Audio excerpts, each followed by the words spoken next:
Do you wait for everything to be perfect and lined up straight before you make a choice? How hard are you trying to get everything in your life right? What if jumping in and getting messy is one of the ways to find out what works for you? Discover how being willing to mess up can create the phenomenal life you truly desire. Get ready to quit judging and start embracing all of your messy adventures. Now, here's your host, self-declared messy living expert, Petrina Fava.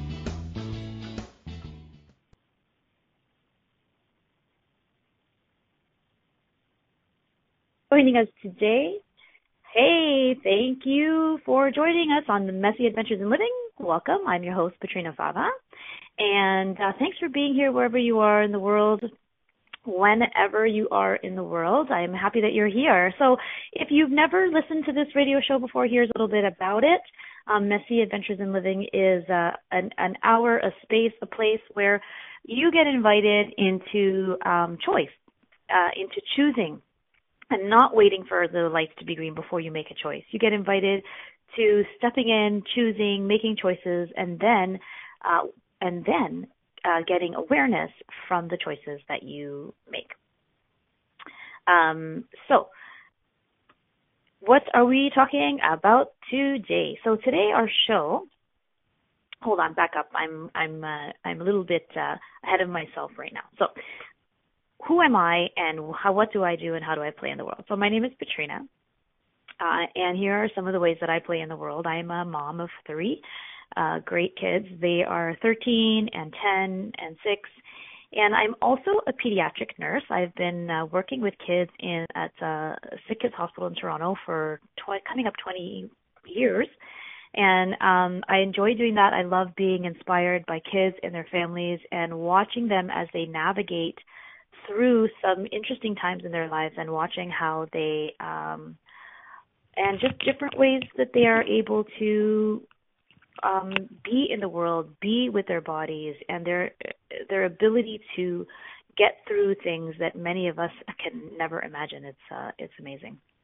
Okay, so I'm also an Access Consciousness bars and body process facilitator.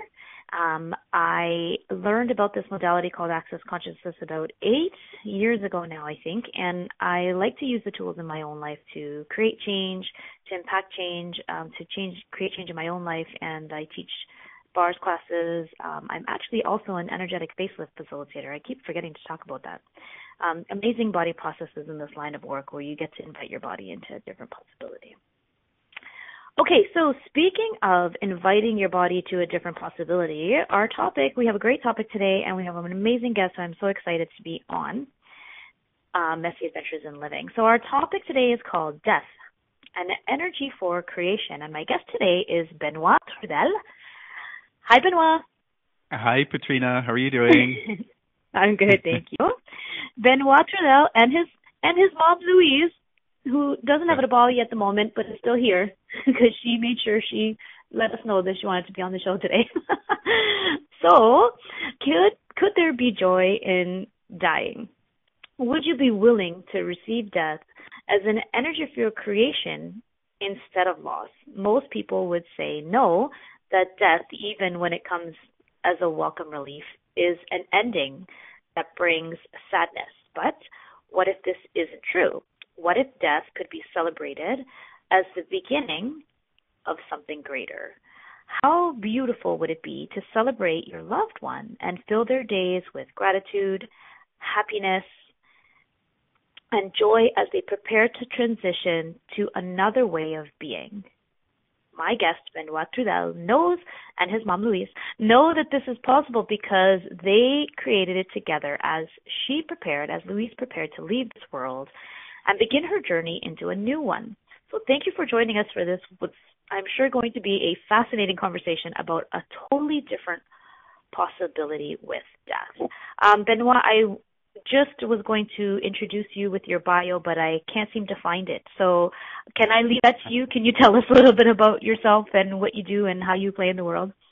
Yeah, sure. So I'm actually connecting with you from Tbilisi, Georgia, which is a country near Turkey.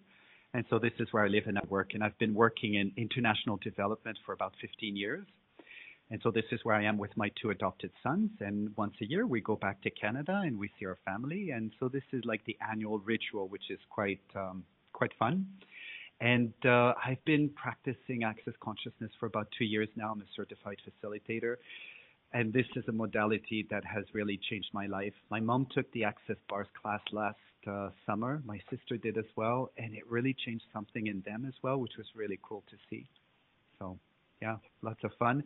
And really great that we're talking about this topic, death. This is something that I've never looked at for me before until this all unraveled. And now that I've been in it, I see how important it is to really kind of look at how I am with death and what does that mean for me. And so it's great to talk about it. Yeah. Yeah. Well, I'm so happy that you're here. Welcome to Messy Adventures in Living. Okay. Mm-hmm.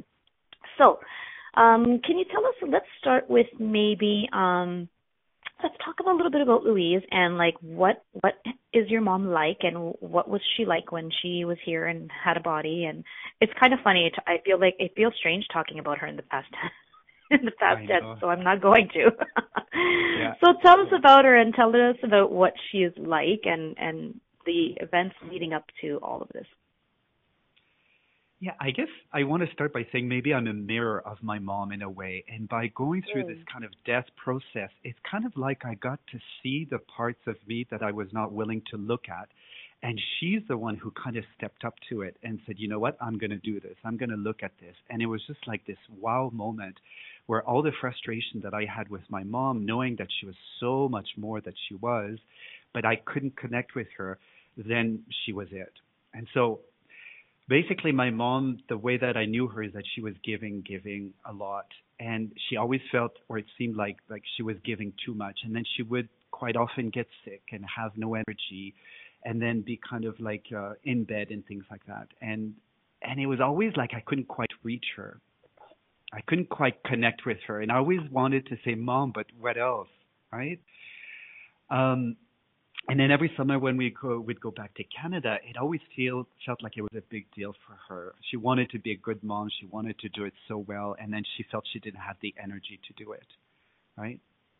Mm-hmm. And so in end of March, I got a call from my sister saying that she was diagnosed with a brain tumor, 3 very big brain tumors. She was in the hospital, and that her time was probably quite quick, and we didn't know exactly how long it was.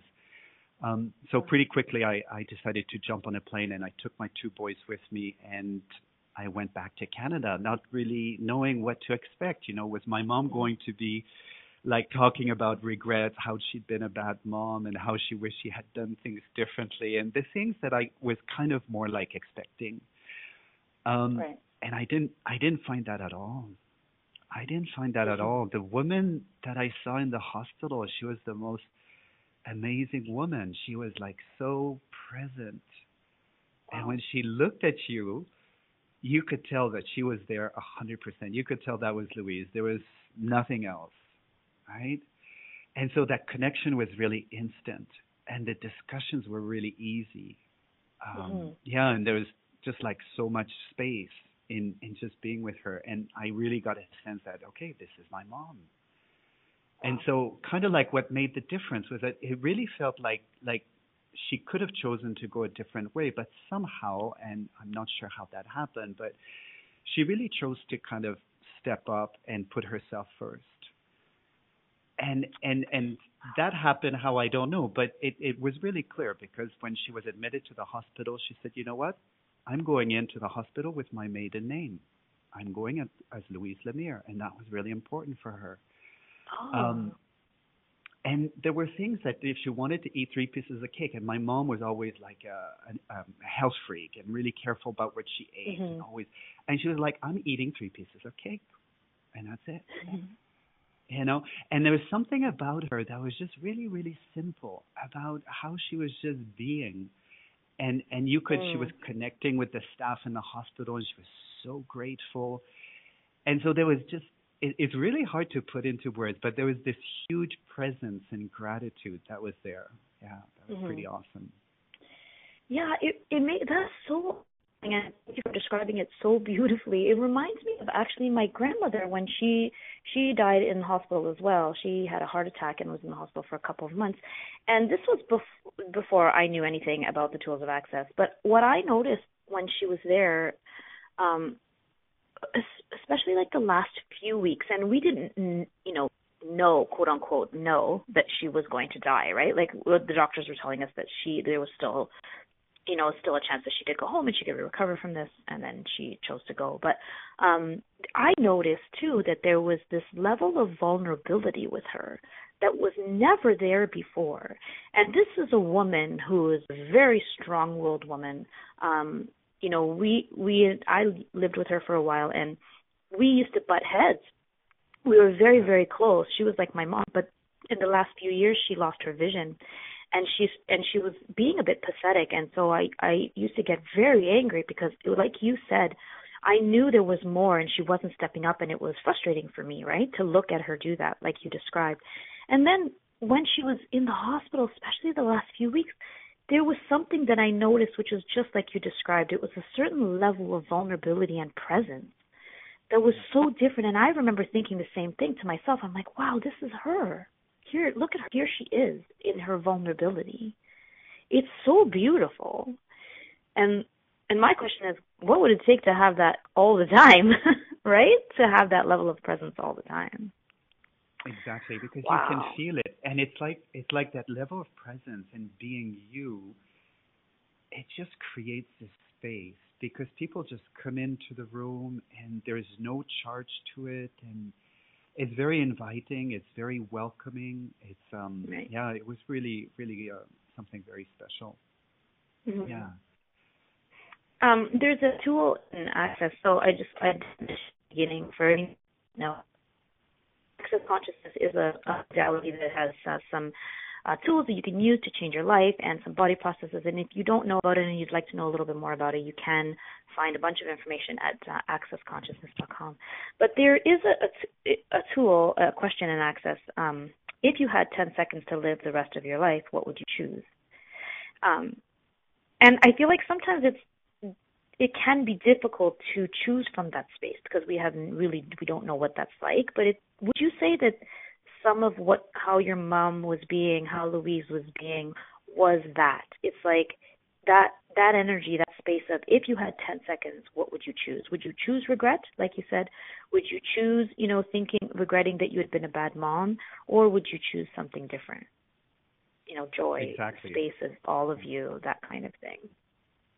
Exactly. And how she made that choice, I mean, I think it's just really awesome because by making that choice, really what she did was that she was showing us a different way. If she had chosen to go into regret and all of that, it would have been really tough for my dad, for me, for my sister, for all of us. But by being like that, even I remember at one point I had to leave her on the last day after 2 weeks and come back to Georgia knowing I wouldn't see her again. And of course, I was crying. And she held me in her arms, and when I pulled away, she wasn't crying. She was just sitting there with the most beautiful, amazing smile. And again, this was an invitation for me to kind of step into something different. It doesn't mean that being sad is wrong. I'm not saying that, but she was just constantly showing us that there was another way that we could look at this. And when I went to the funeral just 2 weeks ago, and after we buried my mom and I was with my dad, all of us, I mean, I feel so connected to my dad and my sister and my mom, and I feel like there was just nothing that was left unsaid, undone, or it just really feels like there's a continuation beyond the death. And it's not like the gimmick of she's in my heart and my spirit. It just kind of feels like my mom, when she was in the hospital, she was saying, you know what, Benoit, I feel so here, so present, and I feel like there's just no worries, no nothing, and I feel so connected to the other side. And for me, dying is so easy. So for her, it's like she was present, alive, and she was also connected with the other side. So it really felt like there was that smooth kind of, I don't know how to put into words, but I mean, her being was there before and her being is there now. And the transition was so smooth that it was just like, it was just really incredible for us. And so for me, when we buried her, I just felt really at peace. Very much. Yeah. So such a gift from her, you know, to all of you to be that space of ease, so that you to also invite all of you into that space of ease. And also, how much of a gift was it to her that you were able to be with that, you and your family as well. So, you know, gifts back and forth both ways, it sounds like. I love it. Exactly. And the other gift that she did that was really huge is by putting herself first and by stepping up. And really, it was really clear because she was there for other people before. And now in the hospital, she was really there for her. And you could tell that when she was saying things, it was really what she wanted. And it was not imposing it. And what it created was for me and my sister to also realize that we can also choose to do that more in our lives. And me and my sister were also constantly giving. Yes. And my sister, during the time that my mom was in the hospital, she would say sometimes, you know what, I'm not going to the hospital. I need to take care of me. And I was like applauding, going, wow, that's amazing. Because that's exactly what my mom wanted us to get to, that place of just being there for each other and at the same time putting ourselves first. And I know that I can do that more. I can choose that more in my life. You know? Yeah, that's so great because it's true, and especially as parents, you know, we do that so much, or it's such a common point of view that you need to give until your glass is empty, and we think that this is the right way to be a parent. And then when you look at it, how much really distress can it cause? Because if there's guilt around I should go because she's dying and I don't know how much more time I have left, all of that guilt, you know, it impacts your body. And it is actually it is so much more creative. There's so much more space of creation when you do take care of yourself. And I like that you said that she was choosing for her while not imposing. Yeah. Like I love that that you said that, because there is a way to choose for you and invite others to choose for themselves without imposing anything on anyone else. Cool. We need to take a break. Oh, sorry. Okay, you go. Just a quick thing. Okay. She's always really liked wood, right? And so I went and I took pictures of coffins, and they're all wood. But then by mistake, there was a picture of a white coffin in the picture. And she said, you know what? I don't want a wood coffin. I want a white coffin. And it was just so cool that, you know, that came so naturally from her. Yeah, that's great. And again, like, how many people would do that? You know, like, I mean, I know some people do, but a lot of people have so many points of view about, you know, here, you know, you choose your own coffin and that kind of thing. But it sounds like she had so much ease with it all. It's amazing. I love it. She did. Okay, we're going to take a break, and then we're going to come back and talk more about Louise and this energy of creation with death. So you are listening to Messy Adventures in Living. Today we are talking with Benoit Trudel and his mom, Louise, about death and energy of creation. We will be right back. Do you wait until all the traffic lights are green before you get in your car? Of course you don't. Are you waiting until you have everything perfect to begin living? Most of us have learned not to take any steps until we have all the information to make the right choice. What if the opposite is true? What if it's choice that creates awareness? Are you willing to make lots of messy choices so you can begin to see the possibilities that you didn't think existed? Listen for Messy Adventures in Living radio show with self-declared messy living expert Petrina Fava every Monday at 11 a.m. Eastern Standard Time, 10 Central, 9 Mountain, and 8 Pacific on the InspiredChoicesNetwork.com. How much more expansive would your life be if you were willing to get messy with your choices? What if there's nothing wrong with you? What if you're far greater than you've ever given yourself credit for? What if it's time to know the gift and the contribution you are to the world, and to like yourself a lot more? Hi, my name is Dane here. 13 years ago I started to truly ask questions. Actually, I started to be the question, and everything changed for me. Asking questions opens doors to infinite possibilities. And it's not about finding the answer, it's about being the question. Always. What I'm inviting you to step into is something that Einstein, Marie Curie, Newton, Da Vinci, Gandhi, Picasso, and Aristotle all knew to be true. What if no question is too big or too small? What if anything is possible for you? What if together we could create a kinder, gentler, happier world? Is now the time? Go to beingyouclass.com and sign up for a free video series, My Gift to You. beingyouclass.com. What if you, truly being you, are the gift and change this world requires? BeingYouClass.com. You're listening to Messy Adventures in Living with Petrina Fava. To participate in today's show, please call in the U.S. 815-880-8255. In Canada, 613-800-8736. Or you can Skype us at Inspired Choices Network. You can also ask questions or comment by email by sending to Petrina at petrinafava.com. Now, here's Petrina with more Messy Adventures. Welcome back to Messy Adventures in Living. Thank you for being with us. Today our topic is death and energy for creation. My guest today is Benoit Trudel and his mom Louise.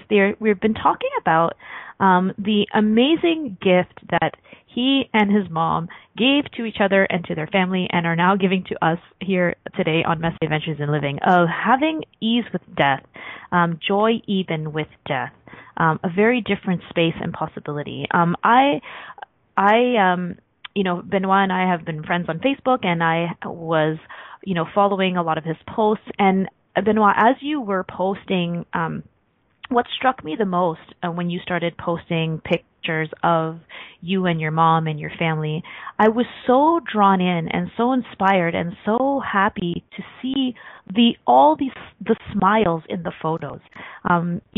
Here is a woman suddenly diagnosed with brain tumors in March and dying only a few weeks later, and you're lying in the bed with her, your sons are lying in the bed with her, you're celebrating Mother's Day with cake, your dad is smiling, your sister is smiling. It was such a beautiful invitation to something different, and I'm so happy that you're here talking about it.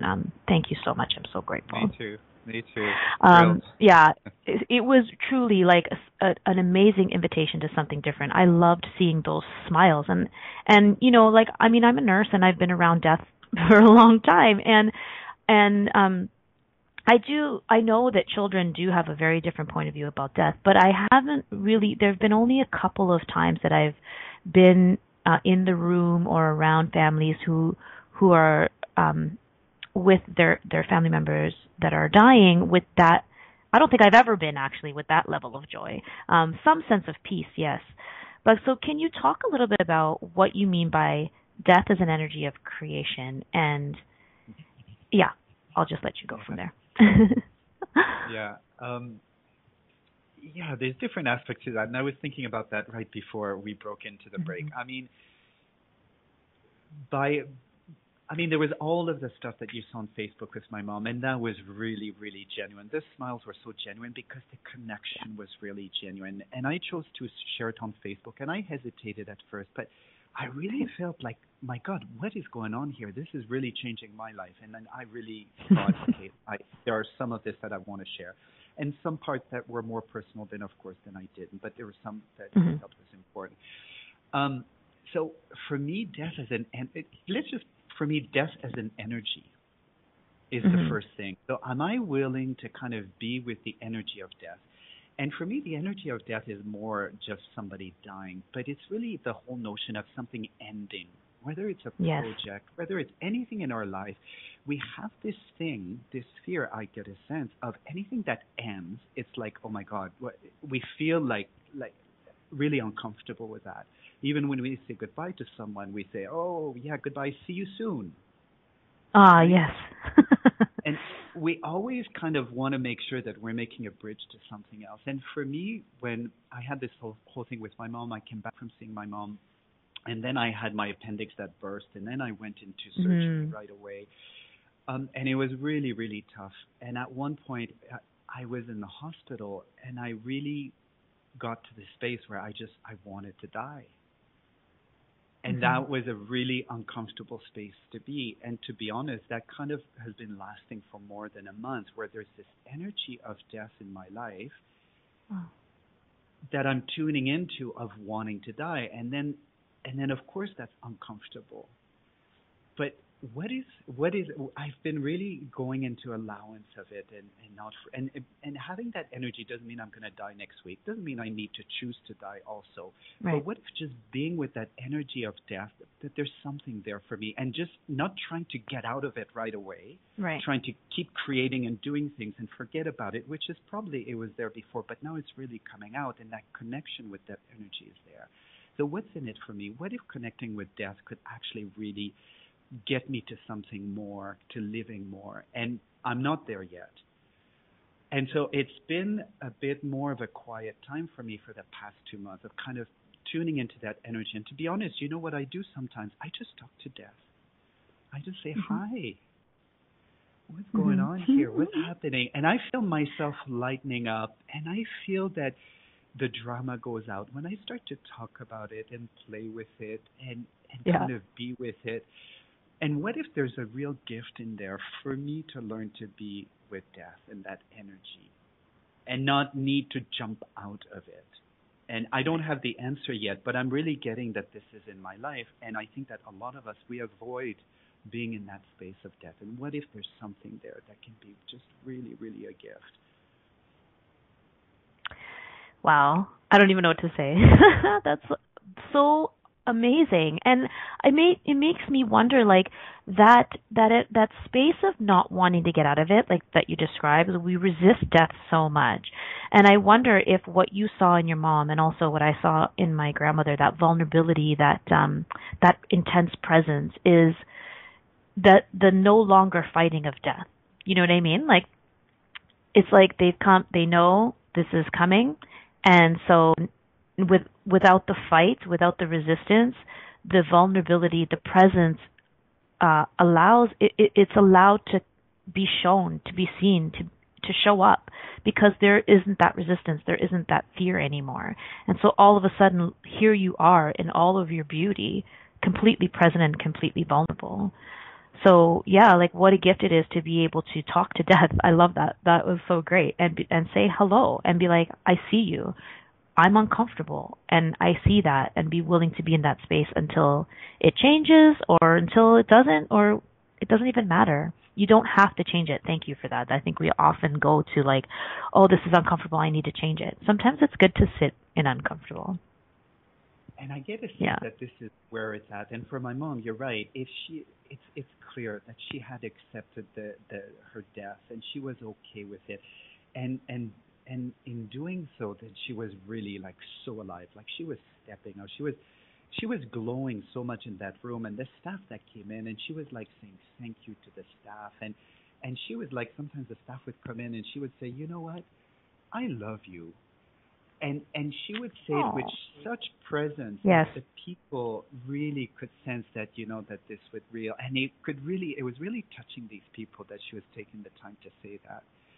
Wow. And that connection, it was just there, and it was pretty amazing. But, you know, for us, death is also something that's continuing. And I'm going to add to that a bit, is that we've had our dog, and you know about having a dog for 14 years. Mm-hmm. Mm-hmm. And I've changed countries with this dog I've counted 8 times now. We're moving to Bangkok in 2 weeks, and at one point I just looked at our dog Roxy, who's now blind and has health issues, and I just looked at her and I said, you're not coming to Bangkok with us, are you? It was really clear to me. And so now I've been talking with her and really kind of getting a sense, wow, this means putting her to sleep. Mm-hmm. You know, not taking her with us. And again, of course, everything in me just goes, no, my God, you cannot do that. We're going to take her and we're going to keep her as long as we can, right? And what if there's a gift in there? What if there's something else there? Am I willing to look at that? Am I? Absolutely. Oh, my God. You know? Yeah. Because what if, you know, my mom and all of this, you know, I kind of feel like, also like my mom, I've been holding back, and have I been really living? And what if this looking at death now is actually where we're at, or where I'm at, and that this is really okay. Actually, that's all I want to say, that this is really just okay. Yeah. Yeah.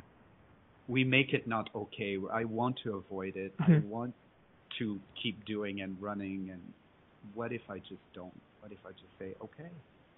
Yeah. Okay. Yeah, animals are amazing, I'll tell you, with having no point of view about death. That's totally something I learned when my dog passed away as well. Just the incredible amount of allowance and totally no point of view is like, yeah, whatever, it's all good.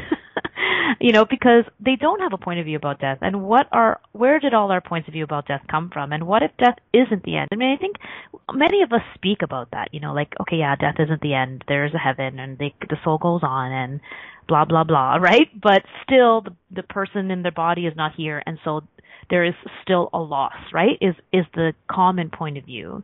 And I think, more and more we're learning that it doesn't have to be so if we're willing to lower our barriers and be uncomfortable and receive them in a different way, communicate with them in a different way, instead of the way we were communicating with them when they had a body. And what if it's simply about being okay with death that makes it that then it's not the end? Because by being okay with it just then opens the door for what comes next.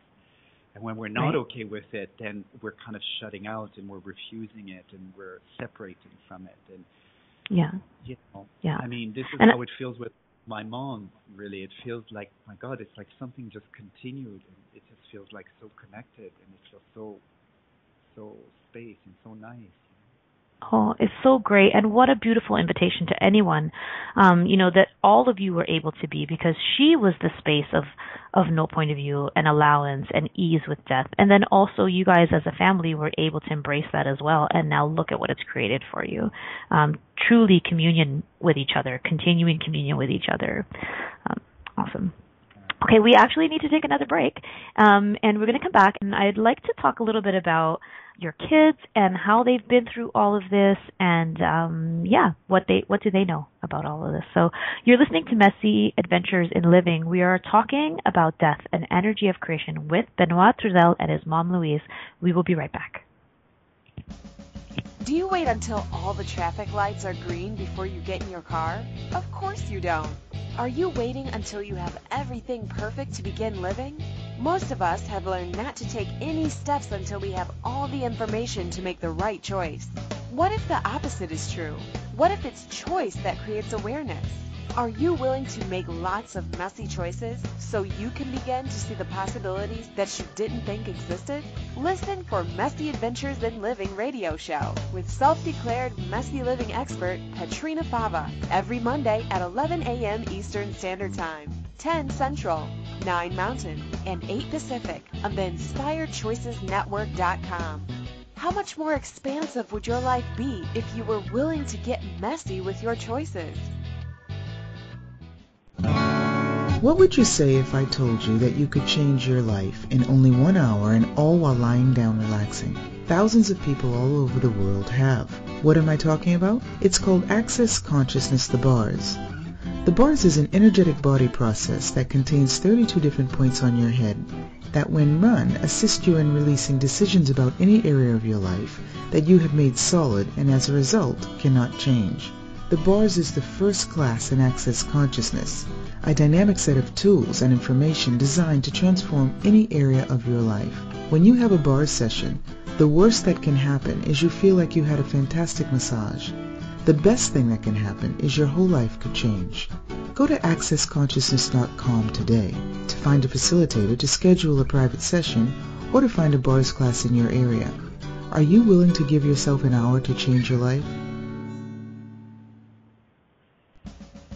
You're listening to Messy Adventures in Living with Petrina Fava. To participate in today's show, please call in the U.S. 815-880-8255. In Canada, 613-800-8736. Or you can Skype us at Inspired Choices Network. You can also ask questions or comment by email by sending to Petrina at petrinafava.com. Now, here's Petrina with more Messy Adventures. Welcome back to Messy Adventures in Living. I'm your host, Petrina Fava. If you're just joining us, we are having a very beautiful conversation and very fun conversation about death and energy for creation with my guest, Benoit Trudel, and his mom, Louise. So just before we went to break, we've been talking a lot about being willing to be in the space of discomfort with death and what that can create instead of resisting death. and having fear around death, being willing to be in the space of it and being an allowance of it can create so much ease with it. And so Benoit was just describing how his mom, in her ability to have great ease with death, was able to invite all of her family to that space as well, and then their willingness to be in that space also created so much ease for her in this journey. If you're just jumping in, make sure you catch the replay and listen from the beginning, because it's been a great conversation. And I just wanted to quote something that you said that I caught, and I don't remember the exact beginning of this sentence, but you were talking about, she had accepted her death, and she was able to be with it, and in doing so, she was so alive. Which is, I'm like shivering with that sentence. Yeah. It's so beautiful. Yeah, and so I wanted to talk. It's also an invitation for all of us to come, and for me to also really, because I kind of think that if I ignore death, then I can just keep on living. But I actually, what if that was not true? What if actually really by being able to, by choosing actually to be in that energy and to connect with the energy of death and to say, hey, what's that about? And we encounter that every day in our lives, and we keep going. What if when it comes up, something ends, a relationship, a project, or something ends and it literally dies, the energy just kind of dies. What if we stayed with that before jumping to something else and kind of, okay, what's here for me? And I wanted to start with my dad, actually, before talking with my kids, because really, to be honest, it's, for him, it's completely different. And I'm not sure if he's listening. I quickly told him about this show, and I told him we would have the replay. But my dad and my mom, they were just the two of them for 53 years and had very limited social lives. So my dad and my mom, they did everything 24 hours a day. Mm-hmm. And so for him to lose my mom is a big thing. I guess what I want, and he was 24 hours a day in the hospital with her for 2 months, the whole time. Mm-hmm. She was in the hospital, he slept there. I think what I want to say is that the whole process of me, my sister, having not the drama, and my mom as well, and the joy and the peace, I think for him it was also a process that kind of led him into this kind of transition where he finds himself now alone in a big house. Right. And with choices to make now.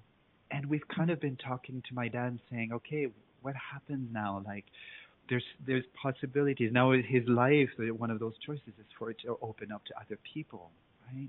Mm. For him to come to Thailand and live with us if he wants, for him to do something else. And so there's this really, as a result of having had such a smooth transition right now, there's this huge space for my dad also to kind of look at his life and say, okay, what else is possible? What happens now? And he has those really big questions to answer, I guess. And we're kind of there just really supporting him. And I think that's really cool. And it was really cool also that my mom, there was this thing, I was also taking the CF training when I was in the certified facilitator training in Rome. And I found out about my mom when I was there. And I told Gary in front of everyone. And he said, you know what? Just say thank you to your father for being willing to let her go. Oh. And actually, it was the willingness for all of us to let her go, and for my mom to also let my dad go, for all of us to be willing to go through that. And by having that willingness, now we find ourselves in this other space of saying, okay, there was this huge willingness, and now there's a different life for each one of us. And okay, so how do we go from here?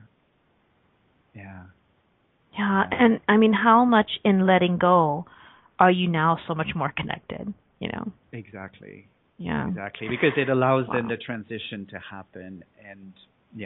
And so for my kids, it was really amazing that I'm so glad I took them. I'm so glad I went there when my mom was just super conscious. And sometimes my mom was talking and I was like, Mom, I should be taking notes here. Like the stuff that comes out from you is like so freaking wise. She was just like so connected, and she was talking and I was just like, wow. Where does that come from, Mom? And when your awareness is just talking and you're just like, oh my God. So anyways, but my kids were also part of that experience. And it was really great for them, even if they were on their Nintendos and iPads and doing all of their stuff. And I was like, you know what, maybe you can talk to your grandma for a few minutes, like 5 minutes. Right. And they were like screaming at me, but Mm-hmm. but there was still a part where they were very aware of that energy of ease and of my mom and the joy. And even when we came back after that to Georgia, and they were talking about grandma and how she's doing, and I was like, well, connect with her, Yes. talk to her, and my sons, and they're learning a different way to be with death as well, and they're learning. I guess you know what, they're learning to play with it. There's not only the drama with death, there are other ways to kind of be with it. So try to talk to grandma, see if she talks back. Maybe she does. Yes. Like you try it out. So it's But not, I mean, really, it's so a space. Yeah. no, just what a gift that is to kids, because we learn so much of our fear around death early on in our lives, of course, as we learn almost everything. But what a gift that is to be that space of ease and playfulness, even. Like, you're talking, I feel like some of these words we're saying, or some people might be like, you guys are crazy, playfulness with death, like ease, joy with death. What amazing different possibility could be created if we could invite kids to this space, right? If they didn't have this fear from early on in their lives to carry throughout their lives until, they're facing death. Like, what a amazing gift that is to your kids and to kids everywhere. And some people might be thinking, oh, you're wearing pink roses glasses, maybe you didn't breathe. No, I cried. There were times when I was crying, and then there were times when I was just like, hey, there's something else here as well, right? I mean, I just found really the emotions were really flowing in it. It would just go through me, and then it'd be done, and then it'd be something else. And it really felt like there was just, And so, of course I did cry. Right. And that's a good point. I wanted to look at that too, not to suggest that we're making sadness or anything like that wrong, but it's what we've been saying, and what you've been saying is that willingness to be very present with that discomfort and not reject it and not push it away and not make it wrong, and just be present with it. And how much more easily does that change when you can be present with it? Yeah. Can you talk a little bit about that? Yeah. I mean, actually, no. I mean, nothing comes up right now, but I mean, you've said it really well. It's just really what comes up. And sometimes I would feel sad, and I would say, okay, and I would go with it. And then I would really ask, okay, who does that belong to? Return to sender with consciousness. What else is possible here? Not to reject it, not to push it away. No. If the sadness stays, that's fine. Right. But I find that emotion quite often, it disconnects us from other possibilities. And so it's not wrong, and it's okay. And then at one point it's like, okay, is there something else here that I could be choosing? And maybe there is, maybe there isn't, right? Mm-hmm. So, yeah. So what do you think, like, what would you say to people who are, facing the death of a loved one? And if that, or what would Louise say? I'm going to invite Louise into the conversation. So, what would you say to someone whose family member is dying, and who that person who is dying is very fearful, very much resisting death? Like, is there anything that you could give to that conversation about, like, how to be, what kind of space to be, to allow that other person, the person who is dying, to have that space of ease if they are resisting? I get a sense that for us, what really started in an emotion, this whole thing was really being willing to let her go. Okay. And if I'm willing to go to that space, and that's the first thing I said to my sister was, Manon, are you willing to let her go? And that meant, that there may not be treatment. Are we willing to let her go? And the minute, I think, when we asked that question, and each one of us had to, I think we all came to, yes, we're willing to let her go. And my mom, I think, was already there. If she had not been, I think that could have helped as well. Because I really think that's the starting point of being willing to let the person go. And then being with the energy of death, whatever that is, and this notion of, can I play with this? Is there something here other than drama, But that's where I would start. Awesome. I don't have that much experience with death. Yeah. I mean, this was really the first time that I encountered this. And really in my life. So Yeah. And it sounds like it's been one heck of a beautiful invitation to something different. And I hope you continue to talk about this because I just love listening to you talk about it. It's actually time for another break already. So we're going to go to break, and then we're going to come back and wrap up a bit and talk a little bit more about what you're doing in the world. And so you are listening to Messy Adventures in Living. We're talking about death, an energy for creation, with my guest, Benoit Trudel, and his mom, Louise. We'll be right back. Do you wait until all the traffic lights are green before you get in your car? Of course you don't. Are you waiting until you have everything perfect to begin living? Most of us have learned not to take any steps until we have all the information to make the right choice. What if the opposite is true? What if it's choice that creates awareness? Are you willing to make lots of messy choices so you can begin to see the possibilities that you didn't think existed? Listen for Messy Adventures in Living radio show with self-declared messy living expert Petrina Fava every Monday at 11 a.m. Eastern Standard Time, 10 Central, 9 Mountain, and 8 Pacific on the InspiredChoicesNetwork.com. How much more expansive would your life be if you were willing to get messy with your choices? What if you really do change molecules by your interaction with them? What if the change you've been looking for is right before your eyes? What if the uncomfortableness that comes with difference could be fun? What if the closed-minded people of the world no longer determined our world? What if gratitude trumps judgment every time? What if your kindness healed the world? What if the earth is asking for your help? And what if you had the resources to give it? This is your invitation to step into something that Einstein, Marie Curie, Picasso, Da Vinci, Shakespeare, Aristotle all knew to be true. Hi, my name is Dane here. 13 years ago I started to truly ask questions. Actually, I started to be the question, and everything changed for me. What if there are no dumb questions? Or any question too large? What if you being you are the gift and the change this world requires?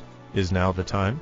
For more questions to create a change in your world, sign up for a free video series at beingyouclass.com. My gift to you, beingyouclass.com. You're listening to Messy Adventures in Living with Petrina Fava. To participate in today's show, please call in the U.S. 815-880-8255.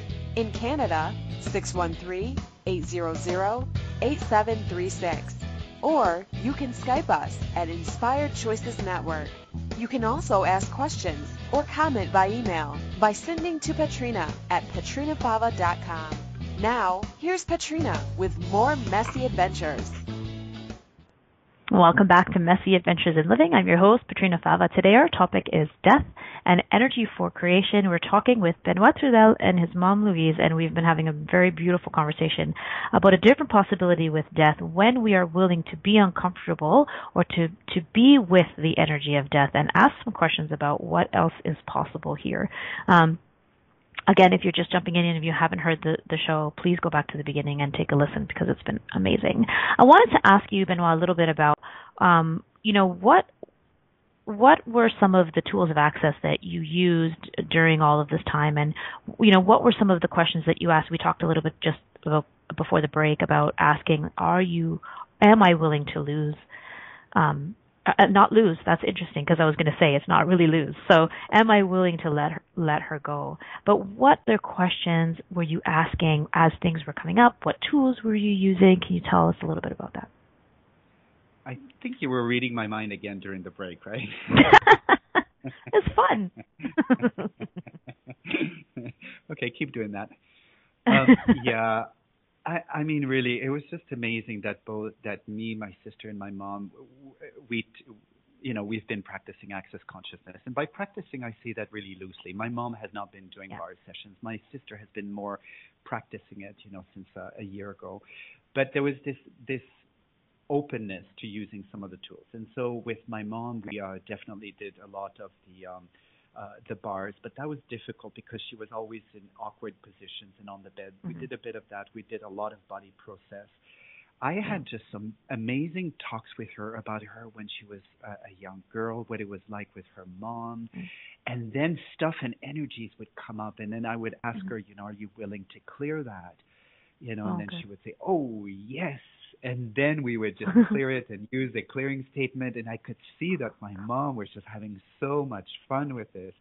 And it was basically navigating a little bit. We did that once, her life and the things that she wanted to do and the times that she held back, and and how her mom was not really there for her, and and how that made her feel, and basically just kind of looking at that and then clearing the energy that came up. And so I don't know, but I was feeling also that in the call, a lot of the energy was building up around death. So maybe we could do a few clearings here. That could help, to dissipate some of that energy. Definitely. Because I'm feeling it also in myself. Yeah, sure. Yeah. Do you have something? Yeah, I mean, what have you made so vital, valuable, and real about the avoidance of death that keeps you from choosing the life that you could truly be living? Anything that doesn't allow that, will you destroy, non-create it all? Yes. Right, wrong, good, bad, all 9 pop, short, spores, and beyonds.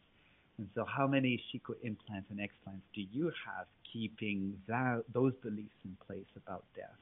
And everything that is, will you destroy, non-create it all? Times a godzillion.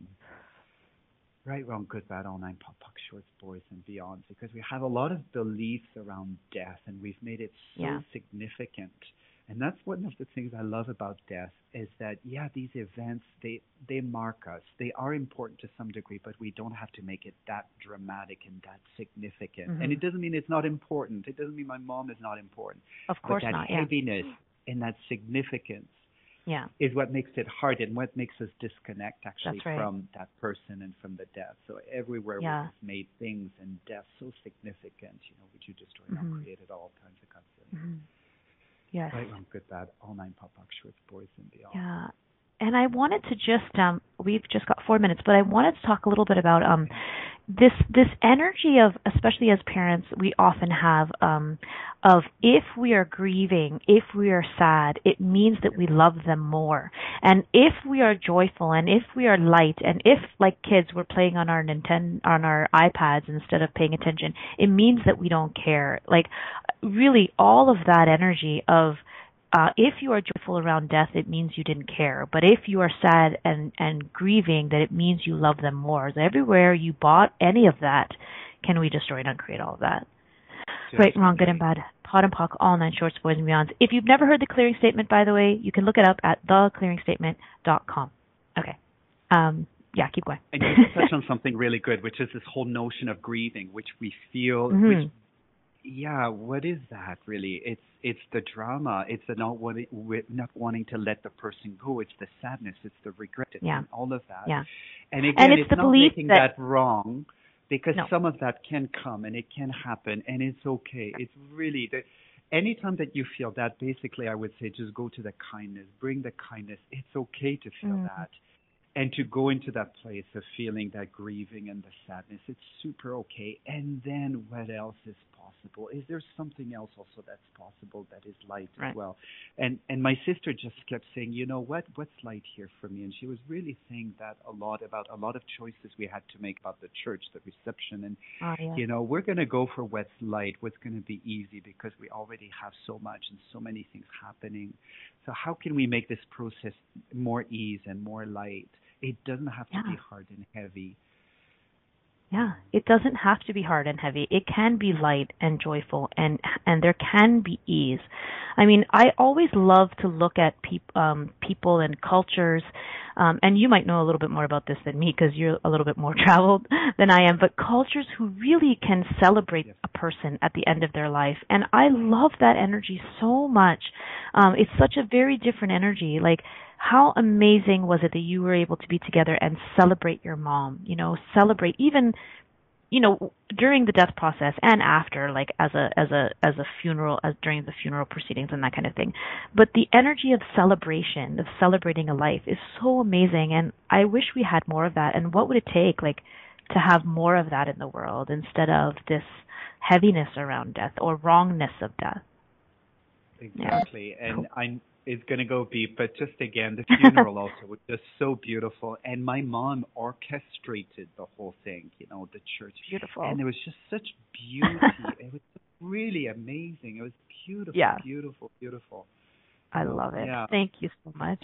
I'm so Thank you grateful so that much. you're here. I'm so happy that you've come to talk about this, and I really, really hope that you continue to pursue this conversation because I feel like you've got so much to give. Thank you so much for everyone for listening to Messy Adventures in Living. See you next week. Bye-bye. Thanks for playing with us on Messy Adventures in Living. Petrina Fava will return next Monday at 11 a.m. Eastern Standard Time, 10 a.m. Central, 9 a.m. Mountain, and 8 a.m. Pacific on Inspired Choices Network. We'd love to have you join us again. Until next time, have fun creating your phenomenal life, mess and all.